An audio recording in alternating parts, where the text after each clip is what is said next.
Think about what happens when you turn a gear. It moves another gear. That gear moves another one.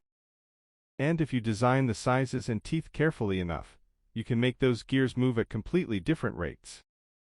That simple idea is what made the Antikythera mechanism so powerful. The person using it didn't need electricity. They didn't need a screen. They simply turned a handle, and the gears translated that movement into different astronomical cycles. One rotation could represent a particular period of time, while other gears moved their pointers according to the relationships built into the machine. And here's the really clever part. The ancient designers weren't trying to make the gears imitate the sky randomly. They were encoding mathematical relationships into the machine itself. So instead of calculating everything from scratch every time, the mechanism could physically model the cycles. It was mathematics, but made out of bronze. But there was a problem. The moon doesn't move across the sky at exactly the same speed all the time. Its apparent motion changes because its orbit isn't a perfect circle. For an ancient engineer trying to represent that movement with gears, that's a nightmare. But the Antikythera mechanism appears to have had a surprisingly clever solution. Researchers found a special gear arrangement that could reproduce the moon's changing motion.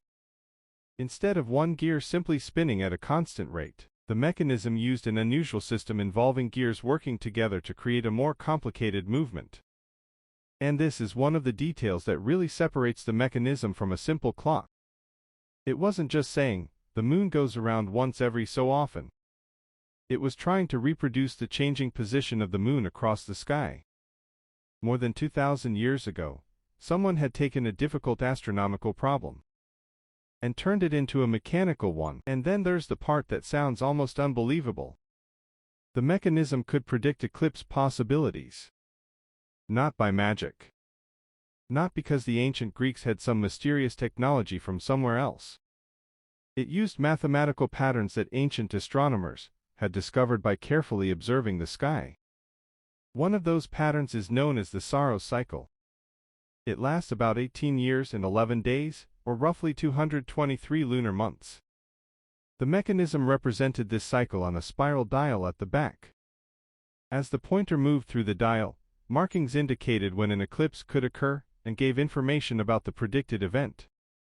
Think about that. Someone had taken observations of the sky, mathematical cycles, and mechanical engineering, and squeezed all of it into a bronze device small enough to carry. And suddenly, the question changes. We're no longer asking, how did they build some gears? We're asking something much bigger.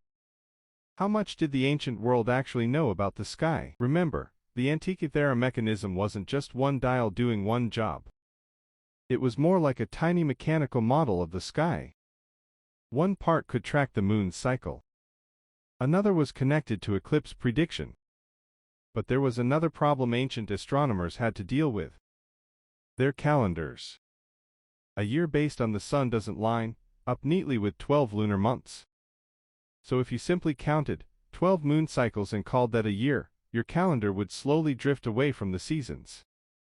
Ancient Greek astronomers had developed ways of dealing with this. And the Antikythera mechanism appears to have incorporated one of those systems. It used a cycle of 19 years, containing 235 lunar months, to keep lunar months and the solar year roughly synchronized. In other words, this little machine wasn't only looking at the sky. It was also keeping track of time, but the mechanism had another trick. On the back was a smaller dial, connected to a 4-year cycle. And that cycle was important because the ancient Greeks didn't only care about astronomy. They cared about competition too. The dial appears to have been connected to the cycle of major Greek athletic games. Yes. The same machine that could model astronomical cycles also had a connection to events like the ancient Olympic Games. Think about how strange that is. You have a machine that deals with the moon, eclipses, calendars and long astronomical cycles. And somewhere on the same device, there's a system connected to the rhythm of athletic competitions. Tells us something important about the people who made it. For them, astronomy wasn't some isolated subject. Calendars, religion, agriculture, navigation, politics and major public events all depended on understanding time in the sky. But there's one more part of the story that gets even more interesting. Ancient Greek astronomers were also trying to understand the movements of the planets. And some of the surviving inscriptions and mechanical evidence suggest that the Antikythera Mechanism was designed to represent planetary cycles too. Exactly how that original display looked is still debated, because much of the front of the machine has been lost. Researchers have proposed reconstructions showing the movements of planets such as Mercury, Venus, Mars, Jupiter and Saturn. But we need to be careful here. Those reconstructions are not the same thing as having the original machine sitting in front of us. What we do have is enough evidence to know that this wasn't simply a fancy calendar.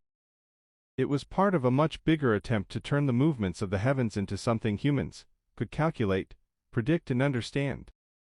And now we're left with an even bigger question. Who had the knowledge to build it?